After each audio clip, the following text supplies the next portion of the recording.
ये कहानी है एक ऐसे आर्किटेक्ट की जिसके घर में एक दिन दो खूबसूरत लड़कियां मदद के बहाने घुस जाती हैं और फिर उसे उकसाकर उसके साथ इंटीमेट होते हैं, जिसके बाद उसे ब्लैकमेल करके उसके लाइफ में क्रिएट करते हैं कुछ ऐसे एम्बैरेसिंग प्रॉब्लम्स जो हम देखने वाले हैं आज की इस पूरी कहानी में। सो हेलो दोस्तों, मेरा नाम है इशिता और ये कहानी शुरू होती है इवन नाम के एक आदमी से जो पेशे से एक आर्किटेक्ट है और वो अपनी वाइफ कैरन और दो बच्चों के साथ हंसी खुशी रहता था। उसकी वाइफ कैरन भी एक आर्ट गैलरी में काम करती थी। इवन और कैरन ने बच्चों के साथ बीच ट्रिप पर जाने का एक प्लान बनाया हुआ था, मगर इवन को कुछ ज़रूरी काम आने पर वो उनके साथ नहीं जा पाता। इसलिए कैरन दोनों बच्चों को लेकर बीच ट्रिप पर एक हफ्ते के लिए निकल जाती है और इवन अपने डॉग के साथ घर पर ही रह जाता है। अब उसी रात जब इवन अपने घर में काम कर रहा था तो उस समय बाहर बहुत तेज बारिश हो रही थी। तभी उसके घर की डोरबेल बजती है।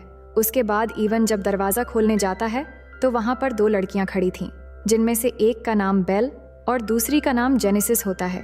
वो दोनों बारिश में पूरी तरह से भीगी हुई थी, जिसके बाद दोनों इवन से कहती हैं कि हम पार्टी में जाने के लिए एक एड्रेस ढूंढ रहे थे, मगर तेज़ बारिश के कारण रास्ता भटक गए और भीगने की वजह से हमारे फ़ोन भी खराब हो गए। तो इवन उनकी मदद के लिए उन्हें अपने घर में आने देता है और उन्हें कुछ टॉवल्स और एक आईपैड देता है ताकि वो उस एड्रेस को ढूंढ सके। लेकिन जेनेसिस आईपैड में एड्रेस ढूंढने के बाद कहती है कि वो उस जगह से काफ़ी दूर आ चुके हैं और टैक्सी ड्राइवर उन्हें गलत लोकेशन पर ले आया है। तो इवन उनके लिए एक कैब बुक करता है जो 45 मिनट में यहाँ पर पहुँचने वाली थी। अब दोनों लड़कियाँ काफ़ी भीग चुकी थीं, इसीलिए वो इवन से अपने कपड़ों को ड्रायर में सुखाने के लिए कहती हैं। उसके बाद बेल और जेनेसिस इवन का वॉशरूम यूज़ करने के बाद उसके पास आती है, जहाँ पर इवन उनके लिए चाय बना रहा था। उसके बाद वो सभी लिविंग रूम में आकर आपस में बात करने लगते हैं, जहाँ बेल और जेनेसिस बार बार इवन के करीब आने की कोशिश करने लगती हैं, जिससे परेशान होकर इवन दूसरी कुर्सी पर जाकर बैठ जाता है और अपना फ़ोन निकाल कर देखता है, जिसमें कैब के आने का टाइम अब सिर्फ 20 मिनट बचा था। फिर इवन उनसे पूछता है कि तुम लोग क्या काम करते हो, जिस पर वो बताती है कि हम दोनों एयर होस्टेस हैं। इसी दौरान बेल और जेनेसिस लगातार इवन को उकसाने की कोशिश करती हैं, जिससे इवन दोबारा उनसे अलग जाकर दूसरी कुर्सी पर बैठ जाता है। दरअसल इवन शादीशुदा था, इसलिए वो बेल और जेनेसिस को बार बार उकसाने पर भी उनसे दूरी बना रहा था। लेकिन बेल और जेनेसिस अपनी लाइफस्टाइल और देश विदेश में घूमने की कहानी इवन को बताने लगती है और इवन को उनके साथ इंटीमेट होने के लिए उकसाने लगती है।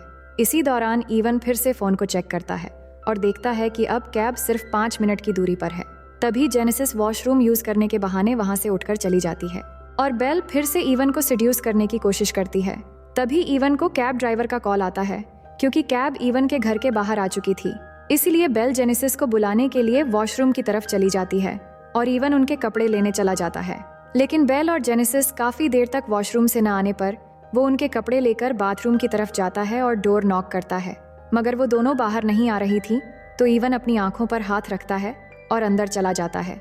अब इवन के अंदर पहुंचने पर हम देखते हैं कि बेल और जेनेसिस पूरी तरह से बिना कपड़ों की थी और इवन के अंदर आते ही वो उसको अपनी तरफ आकर्षित करने के लिए उसके साथ ज़बरदस्ती करने लगती है, मगर इस बार इवन अपना कंट्रोल खो देता है और बाथरूम में उनके साथ इंटीमेट होने लगता है और फिर बेडरूम में भी इंटीमेट होता है और इस तरह से पूरी रात बीत जाती है और सुबह हो जाती है। जिसके बाद जब इवन उठता है तो उसे बेल और जेनेसिस कहीं दिखाई नहीं देती, जिससे इवन को लगता है कि वो दोनों शायद चली गई। लेकिन तभी उसे किचन से उन दोनों के हंसने की आवाज़ आती है। तो इवन वहाँ जाकर देखता है कि उन्होंने उसके किचन का बहुत बुरा हाल कर दिया है। ये सब देखकर इवन उनसे उनके घर छोड़ने की बात कहता है। तभी इवन की वाइफ की वीडियो कॉल आती है, तो वो फ़ोन पर बात करने के लिए बाहर चला जाता है और बात करने के बाद वो अंदर आकर दोनों को अपने कपड़े पहनकर उन्हें घर से निकल जाने के लिए बोलता है। मगर बेल और जेनेसिस उसके घर से जाने के बजाय उसके वाइफ की आर्ट को खराब करने लगती है, जिससे परेशान होकर इवन उन दोनों को पुलिस बुलाकर जेल भिजवाने की धमकी देता है। मगर बेल इवन से कहती है कि हम दोनों अंडर एज हैं और तुम हमारे साथ इंटीमेट हो चुके हो, इसलिए पुलिस तुम्हें रेप केस में अरेस्ट कर लेगी। तभी दरवाजे पर इवन की वाइफ की एक फ्रेंड आई होती है, तो इवन उन दोनों से बाहर न आने की बात कहकर दरवाज़ा खोलने जाता है। तभी इवन की बात करते समय जेनेसिस वहाँ आकर उससे चिपकने लगती है, जिस कारण उसकी वाइफ की फ्रेंड इवन को बहुत भला बुरा कहकर वहाँ से चली जाती है। इसके बाद इवन अंदर जाकर दोनों लड़कियों को बहुत डांटता है और इस बार सच में पुलिस को फ़ोन लगा देता है, जिससे बेल और जेनेसिस डर कर उसके घर से जाने के लिए मान जाती है और फिर जैसे तैसे इवन उन्हें अपने गाड़ी में बिठाकर एक घर के बाहर छोड़कर चला आता है। और वापस आकर वो पूरे घर की सफाई में लग जाता है, क्योंकि बेल और जेनेसिस ने उसके पूरे घर को गंदा कर दिया था। अब उसके बाद रात को जब ईवन अपने काम में लग जाता है, तभी अचानक उसे ग्लास टूटने की आवाज सुनाई देती है, जिसे देखने के लिए जब वो जाता है तो वहां उसे अपनी फैमिली फोटो नीचे गिरी हुई दिखाई देता है। और जैसे ही वो उस फोटो को उठाने के लिए नीचे झुकता है, तभी जेनेसिस उसको पीछे से हमला कर देती है, जिससे ईवन बेहोश हो जाता है। जिसके बाद जब ईवन को होश आता है तो वो खुद को एक बिस्तर पर रस्सी से बंधा हुआ पाता है और जेनेसिस को चिल्लाकर अपने आप को खोलने के लिए कहता है। तभी बेल वहां पर ईवन के बेटी की स्कूल ड्रेस पहनकर सामने आती है, जिसके बाद दोनों पास आकर ईवन के कपड़े उतारने लगती हैं। लेकिन तभी ईवन की वाइफ की वीडियो कॉल आ जाती है, तो जेनेसिस ईवन को बेल के साथ इंटीमेट होने के लिए कहती हैं। लेकिन ईवन के ऐसा ना करने पर जेनेसिस कहती हैं कि मैं तुम्हारी वाइफ को वीडियो कॉल पर बता दूंगी कि तुम हमारे साथ मजे कर रहे हो। तो ईवन बेल के साथ इंटीमेट होने के लिए तैयार हो जाता है और फिर बेल ईवन के ऊपर आकर इंटीमेट होने लगती है और इंटीमेट होते हुए बेशर्मों की तरह आवाज निकालने लगती है और जेनेसिस ये सब रिकॉर्डिंग कर रही होती है। उसी दौरान जेनेसिस कुछ खाने के लिए किचन की तरफ चली जाती है और ईवन बेल के साथ इंटीमेट होते हुए पूरी ताकत लगाकर रस्सी को खोल लेता है और बेल को धक्का देकर बेड से नीचे गिरा देता है। जिसके बाद वो जेनेसिस की तरफ बढ़ता है और उसे मारने की कोशिश करता है, लेकिन तभी जेनेसिस ईवन पर फिर से हमला कर देती है, जिससे ईवन बेहोश हो जाता है। इसके बाद ये दोनों ईवन को फिर से बांध देते हैं और उसके सामने साइको की तरह हरकतें करने लगते हैं और उसे एक हेडफोन पहनाकर म्यूजिक लाउड करके सताने लगते हैं। फिर थोड़ी देर बाद ईवन के घर लुइस आकर डोर बेल बजाता है, जो ईवन के वाइफ कैरन की असिस्टेंट है। लेकिन जब वो अंदर आता है तो उसे ईवन नहीं मिलता, क्योंकि इन दोनों लड़कियों ने उसे एक रूम में बंद कर दिया होता है। और वो दोनों लड़कियां लुइस से कहती हैं कि हम ईवन की भतीजी है। मगर तभी लुइस को एक कमरे से आवाज सुनाई देता है और वो जैसे ही वहां जाने लगता है तो दोनों मिलकर लुइस की पॉकेट से उसका इनहेलर चुरा लेते हैं। उसके बाद लुइस उस रूम में जाता है जहां उसे ईवन मिलता है, जो रस्सी से बंधा हुआ था। अब लुइस ईवन को ऐसे देखकर घबरा जाता है और उसकी मदद करने के लिए उसे खोल रहा होता है। पर इसी बीच वो दोनों लड़कियां कैरन की आर्ट को तोड़ने लग जाती है, जिससे लुइस उनको रोकने के लिए जाता है। लेकिन ईवन लुइस को मना करता है कि ये दोनों बहुत खतरनाक हैं, वहां मत जाओ।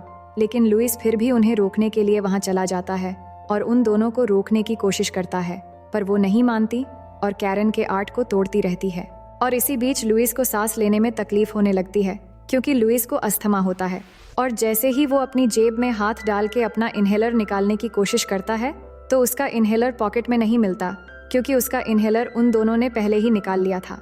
अब वो दोनों लड़कियां लुइस का इनहेलर एक दूसरे को कैच करने लगती हैं और लुइस उन दोनों से इनहेलर लेने की कोशिश कर रहा होता है।